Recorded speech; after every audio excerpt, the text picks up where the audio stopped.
বন্ধুরা, আমরা জীবনে সবাই সুখী হতে চাই, কিন্তু তা পারি না। আজকে একটি ছোট্ট কাহিনীর মাধ্যমে জানাবো কিভাবে যে কোনো পরিস্থিতিতে ভালো থাকা যায়, নিজেকে ভালো রাখা যায়। কাহিনী অনুসারে ভগবান শ্রীকৃষ্ণ এবং অর্জুন একদিন যখন ভ্রমণ করছিলেন, তখন অর্জুন শ্রীকৃষ্ণকে জিজ্ঞাসা করলেন, জীবনে সবাই সুখী হতে চায় কিন্তু পারে না। হে কৃষ্ণ, আপনি হয়তো বলতে পারবেন কিভাবে সুখী হওয়া যায়। তখন শ্রীকৃষ্ণ বললেন, তুমি জানতে চাও মানুষ কিভাবে সুখী হতে পারে? এই প্রশ্নের উত্তর আমি দেব না, বরং তুমি ধীরে ধীরে নিজে থেকেই জানতে পারবে কিভাবে সুখী হওয়া যায়। চলো আমার সাথে। এই বলে তারা সামনের দিকে এগোতে লাগলেন। পথে তারা এক হতভাগ্য ব্রাহ্মণকে ভিক্ষা করতে দেখলেন। সেই দেখে অর্জুনের তার প্রতি করুণা হলো এবং তিনি তাকে সোনার মুদ্রায় ভরা একটি থলি দিলেন। সেটি পেয়ে ব্রাহ্মণ অত্যন্ত খুশি হলেন। কিন্তু বাড়ি ফেরার পথে একটি জঙ্গল পড়ল এবং একটি চোর ব্রাহ্মণের কাছ থেকে সোনার মুদ্রা ভরা থলিটি জোর করে ছিনিয়ে নিল। ব্রাহ্মণ এতে হতাশ হয়ে পড়লেন এবং পরের দিন তিনি আবার ভিক্ষা করতে বের হলেন। সেই সময় শ্রীকৃষ্ণ অর্জুন ব্রাহ্মণকে আবার ভিক্ষা করতে দেখলেন। সেই দেখে অর্জুন তাকে বললেন, কাল আপনাকে একটি সোনার মুদ্রায় ভরা থলি দিয়েছিলাম, যাতে আপনার অভাব দূর হতে পারে, আপনাকে আর ভিক্ষা না করতে হয়। কিন্তু আপনি আবার কেন ভিক্ষা করতে বেরিয়েছেন? তখন ব্রাহ্মণ তার সাথে ঘটে যাওয়া আগের দিনের সব কাহিনী অর্জুনকে বর্ণনা করল। এতে অর্জুনের আবার করুণা হলো এবং তিনি এবার ব্রাহ্মণকে একটি মূল্যবান রত্ন উপহার দিয়ে বললেন, এই রত্নটি নিন। এই রত্নটি আপনার সমস্ত দুঃখ দূর করবে। ব্রাহ্মণ রত্নটি পেয়ে খুবই খুশি হলেন। এরপর বাড়ি ফিরে তিনি একটি পুরনো কলসিতে রত্নটি রেখে ঘুমিয়ে পড়লেন।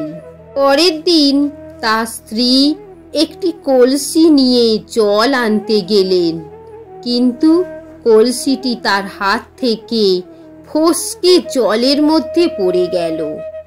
তখন তিনি আবার বাড়িতে এসে সেই পুরনো কলসি, যার মধ্যে রত্ন রাখা ছিল, সেটি নিয়ে গেলেন জল ভরতে। কিন্তু জল ভরার সময় কলসি থেকে সেই রত্নটি জলের মধ্যে পড়ে গেল। অন্যদিকে ব্রাহ্মণের যখন ঘুম ভাঙল, তখন তিনি দেখলেন যে কলসিটি সেখানে নেই। তখন কলসিটি খুঁজতে তিনি ঘর থেকে বেরিয়ে গেলেন এবং পথেই তার স্ত্রীর সাথে দেখা হলো। ব্রাহ্মণ তাকে জিজ্ঞাসা করলেন, নতুন কলসি থাকা সত্ত্বেও তুমি কেন পুরনো কলসিটি নিয়ে জল ভরতে এসেছো? তার স্ত্রী তাকে বললেন, নতুন কলসি জলের মধ্যে পড়ে গিয়ে ভেঙে গেছে, তাই উপায় না পেয়ে পুরনো কলসি নিয়ে আমি জল ভরতে এসেছি। কিন্তু আমার মনে হয় জল ভরার সময় কলসি থেকে কিছু একটা বেরিয়ে যেন জলের মধ্যে পড়ে গেল। এই কথা শুনে ব্রাহ্মণ খুবই হতাশ হয়ে পড়লেন এবং আবার পথে পথে ভিক্ষা করতে শুরু করলেন। ভিক্ষা করার সময় তার সাথে আবার কৃষ্ণ ও অর্জুনের দেখা হলো। অর্জুন তাকে দেখেই জানতে চাইলেন যে রত্ন পাওয়া সত্ত্বেও সে আবার কেন ভিক্ষা করছে। ব্রাহ্মণ তখন তাকে রত্ন হারিয়ে যাওয়ার সমস্ত কাহিনী শোনালেন। অতঃপর অর্জুন শ্রীকৃষ্ণের কাছে এগিয়ে বললেন, আমার মনে হয় এই ব্রাহ্মণের ভাগ্যে ভিক্ষা বৃদ্ধি লেখা আছে। আমি তাকে সাহায্য করার জন্য কিছু দিচ্ছি, কোনো না কোনো ভাবে সেটা হারিয়ে ফেলছে, তাই আমি আর তাকে কোনো রকম সাহায্য করব না। এই কথা শুনে শ্রীকৃষ্ণ একটু মুচকি হেসে ব্রাহ্মণের কাছে গিয়ে 2 পয়সা দিলেন। এই দেখে অর্জুন কৃষ্ণকে জিজ্ঞাসা করলেন, এ প্রভু, আমার দেওয়া স্বর্ণমুদ্রা থলি এবং মূল্যবান রত্ন যখন তার অবস্থার পরিবর্তন করতে পারল না, তাহলে আপনার দেওয়া এই 2টি পয়সা তার ভাগ্যের কি পরিবর্তন হবে? শ্রীকৃষ্ণ অর্জুনকে বললেন, তুমি শুধু ওনার পেছনে যাও আর দেখো কি হয়। এদিকে ব্রাহ্মণ 2টি পয়সা পেয়ে ভাবছিলেন যে এই পয়সা দিয়ে তো একজনের পেটও ভরার মতো কোনো খাবার হবে না, তবু কেন প্রভু তাকে এই সামান্য পয়সা দান করলেন? এই সব কথা ভাবতে ভাবতে ব্রাহ্মণ যখন তার বাড়ির দিকে যাচ্ছিলেন, তখন তিনি দেখলেন একটি মাছ একজন জেলের জালে আটকা পড়ে নিজের প্রাণ বাঁচানোর জন্য আপ্রাণ চেষ্টা করছে। তখন ওই মাছের জন্য ব্রাহ্মণের করুণা হলো এবং তিনি ভাবলেন, এই 2টি পয়সা খাবার কেনার জন্য যথেষ্ট নয়, তবে এই পয়সা দিয়ে তিনি এই প্রাণীটির প্রাণ বাঁচাতে পারবেন। তখন তিনি ওই পয়সা দিয়ে মাছটি কিনে নিলেন এবং তার কমণ্ডলুর জলের মধ্যে রেখে দিলেন। তিনি ভাবলেন, পথে অন্য কোনো পুকুর বা নদী দেখতে পেলে তার মধ্যে এই মাছটিকে তিনি ছেড়ে দেবেন। কিছু দূর হাঁটতে হাঁটতে তিনি একটি পুকুর দেখতে পেলেন। এরপর যখন তাকে ওই পুকুরের জলে ছেড়ে দিতে যাবেন, তখন তিনি দেখলেন মাছটির গলার মধ্যে কিছু আটকে আছে। মাছটি কষ্ট দূর করার জন্য তার গলার মধ্যে থেকে তিনি ওই জিনিসটি বের করলেন। তখন বুঝতে পারলেন এটি হলো সেই রত্ন যা তার স্ত্রীর কাছ থেকে হারিয়ে গিয়েছিল।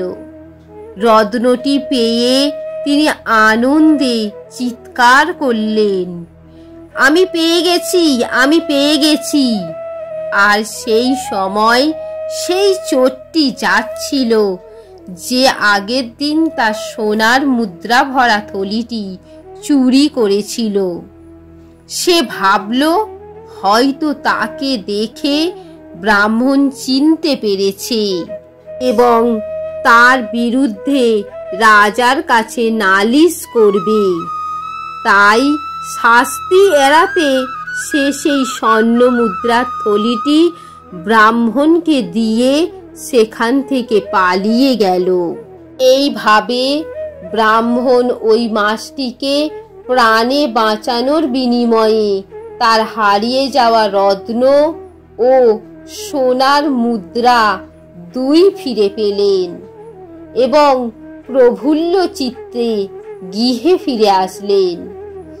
এই দেখে অর্জুন শ্রীকৃষ্ণের কাছে হাত জোড়ো করে বললেন, হে প্রভু, এ আপনার কেমন লীলা? আমার এত মূল্যবান রত্ন ও সোনার মুদ্রা তার দারিদ্রতা কমাতে পারল না, কিন্তু আপনার দেওয়া 2টি পয়সা তার সমস্ত দুঃখ ও কষ্ট, দারিদ্রতা দূর করে দিল।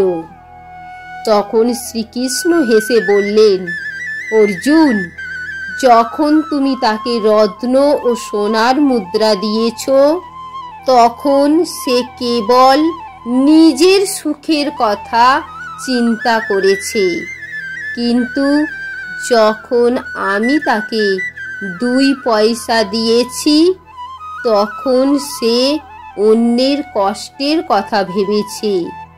আসলে যখন আমরা নিজের কথা ভাবি, তখন আমাদের সব কিছু আত্মকেন্দ্রিক হয়ে পড়ে, কিন্তু যখন আমরা অন্যের দুঃখ কষ্ট দূর করার কথা ভাবি, তখন সেই কাজের মধ্য দিয়ে আমরা ঈশ্বরের কার্য সম্পাদন করি, ঈশ্বরের সান্নিধ্য লাভ করি। নিঃস্বার্থভাবে যখন কোনো কিছু করা হয়, তখনই ঈশ্বরের কৃপা আমাদের ওপর এসে পড়ে এবং আমরা জীবনে সুখী হতে পারি। বন্ধুরা, যখন দেখবেন মন খুব খারাপ, কিছুতেই আমাদের মন ঠিক হচ্ছে না, তখন অসহায় কাউকে সাহায্য করবেন। দেখবেন মন এতে খুশি আনন্দ অনুভব করবেন, যে পুরনো সব দুঃখ কষ্টকে আপনি ভুলে যাবেন। এমনকি আমাদের আশেপাশে অনেক পশু পাখি ঘুরে বেড়ায়, আপনি যদি তাদের নিঃস্বার্থভাবে খাবার প্রদান করেন, এতেও মনে অনেক শান্তি পাওয়া যায়। আসলে ভালোবাসাই আমাদের জীবনে সমস্ত সুখ আনন্দ এনে দেয়। তবে এই ভালোবাসা শুধু আপনজনেদের ভালোবাসা নয়, এই ভালোবাসা চেনা অচেনা যে কোনো মানুষ ও প্রাণীর প্রতি ভালোবাসা। আসলে সুখ আনন্দ সবই আমাদের আশেপাশে ঘুরে বেড়ায়, আমরাই তাকে চিনতে পারি না, এবং এমন কোনো জিনিসের বা মানুষের পেছনে আমরা ছুটে বেড়াই যা আমরা কোনোদিনই পাবো না, বরং তা আমাদের দুঃখ দেবে। তো আজকের ভিডিওটি এই পর্যন্ত। ভিডিওটি কেমন লাগলো অবশ্যই জানাবেন। যদি ভালো লেগে থাকে তাহলে একটি লাইক, কমেন্ট ও শেয়ার করবেন, আর কমেন্টে লিখবেন জয় শ্রীকৃষ্ণ, রাধে রাধে। সকলে ভালো থাকবেন। নমস্কার।